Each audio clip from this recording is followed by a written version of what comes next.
les marchés financiers avec IG Markets, CFD Trading. Bonjour, c'est Gilles du site boursicoté.com. Voici l'analyse technique des principales paires de devises du marché Forex ainsi que l'analyse de l'or et du pétrole pour les matières premières. Nous sommes aujourd'hui le jeudi 29 décembre 2011 et sur l'euro-dollar, eh bien, nous avons une petite remontée qui s'opère. Là, on est bien descendu ici en début de journée avant de remonter. Donc alors, on confirme tout à fait ici la cassure des 1,2940. 1,2947 pardon, puisque nous sommes venus marquer un plus bas ici quasiment sur un 28,50 qui était l'objectif en cas de cassure. Alors cette baisse nous permet dans un premier temps de valider le trade qui était engagé hier au moment où j'ai fait mon analyse.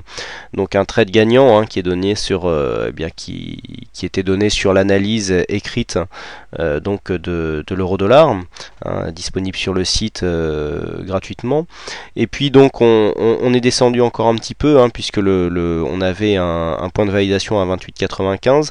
On est venu marquer un plus bas et puis là on remonte. Alors on vient ici valider cet ancien support comme une résistance. Alors la bougie n'est pas encore terminée, mais on voit bien que on pourrait valider cette zone comme une résistance et donc continuer à la baisse. Donc l'euro-dollar toujours installé ici dans ce cycle baissier, puisque nous sommes, je le rappelle, donc dans un mouvement qui date depuis fin octobre. Puis fin octobre où nous avions marqué ici un point haut aux alentours des 1,4250, et bien nous sommes ici dans un mouvement baissier qui dure depuis un petit moment, avec donc une continuité, donc des nouveaux plus bas qui continuent à s'inscrire sur l'euro-dollar. Donc la tendance pour l'instant devrait continuer, et là on voit que malgré ici une phase d'exagération, vous voyez qu'on n'a pas eu ici ce retour comme nous avons souvent, l'indicateur parfait n'existant pas, et bien il y a des fois des échecs, même sur celui-ci. Et donc on est revenu beaucoup plus bas.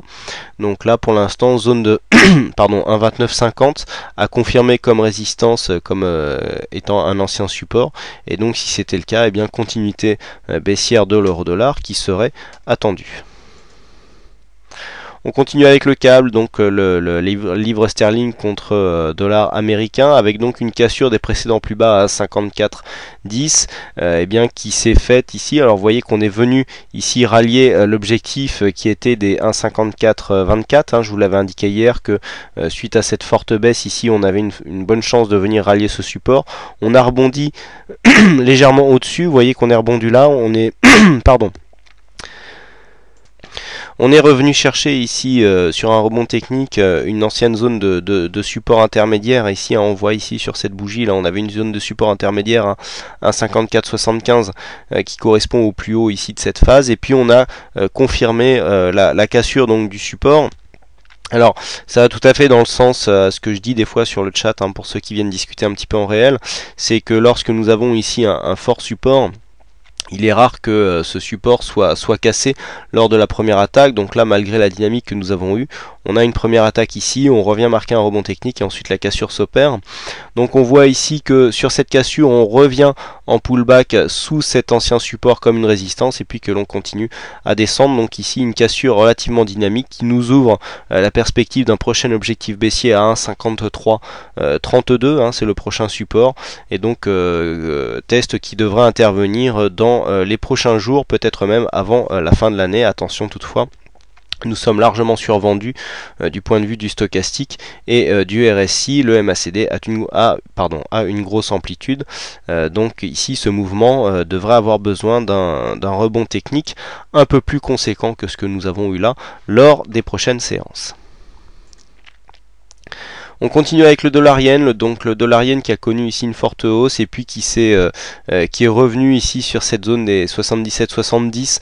Donc on a ici une zone de support intermédiaire 77, 72, 70. Donc vous voyez, comme je vous le disais, ici on a très peu de volatilité, donc les supports sont moins cohérents par rapport au fait que l'échelle graphique est plus grande. Vous voyez qu'ici dans ce range nous avons entre 77, 70 et ici 78, 18-10, une quarantaine de pips, 40-50 pips, donc c'est vraiment très peu. On oscille dans cette zone depuis maintenant quelques semaines, donc toujours peu de choses à faire. Alors on a une tentative de cassure ici à la baisse, mais vous voyez que si on cassait, eh bien on pourrait très bien revenir ici sur la zone des 77-40, donc ça nous fait un objectif de 30 pips, ce qui n'est toujours pas énorme hein, sur cette paire de devises, donc peu de choses à dire du point de vue directionnel sur ce cross. On passe tout de suite à l'or, donc l'or sur lequel nous sommes toujours en attente d'une validité de signal. Donc je vous rappelle un petit peu les paramètres de ce signal. Donc on a ici une phase de baisse, hein, que l'on voit bien, une grosse phase de baisse dynamique où on a perdu beaucoup de points, avec un retracement donc des 38,2% de cette zone de baisse, même si nous avons une attaque ici qui se rapproche un petit peu, qui dépasse.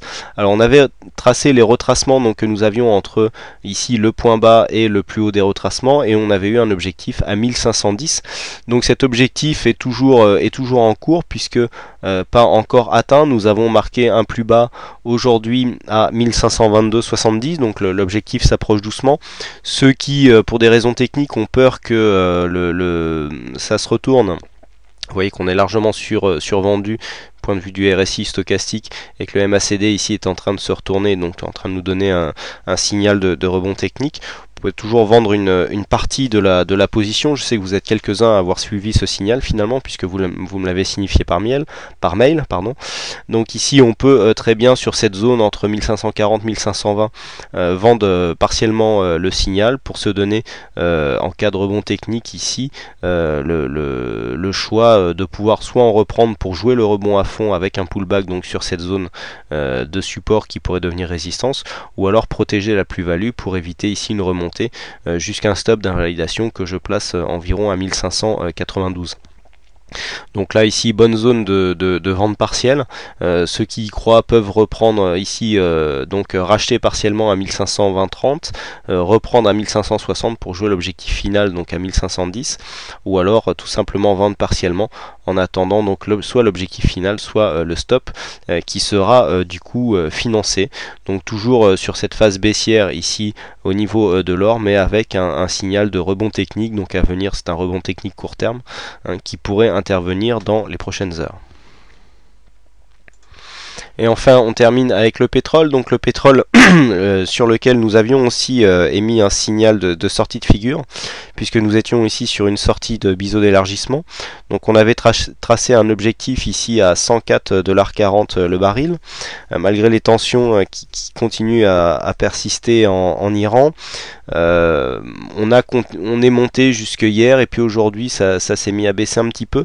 Donc attention, il y a aussi le dollar hein, qui prend beaucoup de valeur. L'euro dollar baissant, eh bien ça donne un peu plus de valeur au dollar, et donc si le dollar monte, eh bien le prix du pétrole à valeur équivalente aura tendance à baisser. Donc cette montée du dollar a pour tendance, on le voit beaucoup plus sur l'or, mais a pour tendance à faire baisser ici le prix des matières premières.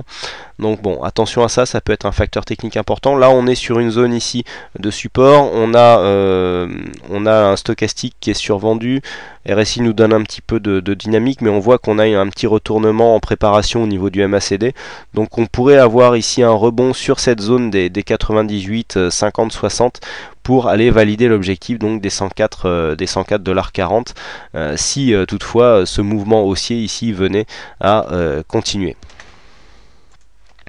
Voilà ce que l'on peut dire donc sur ces principales paires de devises Forex et matières premières. Eh bien écoutez, il ne me reste plus qu'à vous souhaiter à toutes et à tous de bonnes fêtes de fin d'année. Demain il n'y aura pas d'analyse Forex et matières premières. Donc beaucoup de choses pour le site boursicoté.com qui se sont passées cette année, et puis beaucoup de choses à venir. Donc je rentre plus en détail sur l'analyse CAC à la fin de l'analyse pour ceux qui veulent un peu se tenir au courant de la vie du site, notamment l'évolution du portefeuille, des partenariats et des nouveaux services qui feront leur apparition au cours de la prochaine année 2012, qui j'espère sera une bonne année pour le site. Et puis pour tous ceux qui me sont fidèles depuis le début, je vous souhaite donc, et puis pour les autres aussi bien sûr, de mes meilleurs vœux pour l'année 2012 qui s'annonce. Passez tous de bonnes fêtes de fin d'année, et puis je vous retrouve dès la semaine prochaine, et donc dès l'année prochaine, pour de nouvelles analyses techniques en vidéo, forex et matières premières. Voilà. Bonsoir à tous, mes meilleurs vœux pour l'année qui s'annonce, bonne fête de fin d'année et à bientôt pour de nouvelles analyses. Bonsoir. Les marchés financiers avec IG Markets, CFD Trading.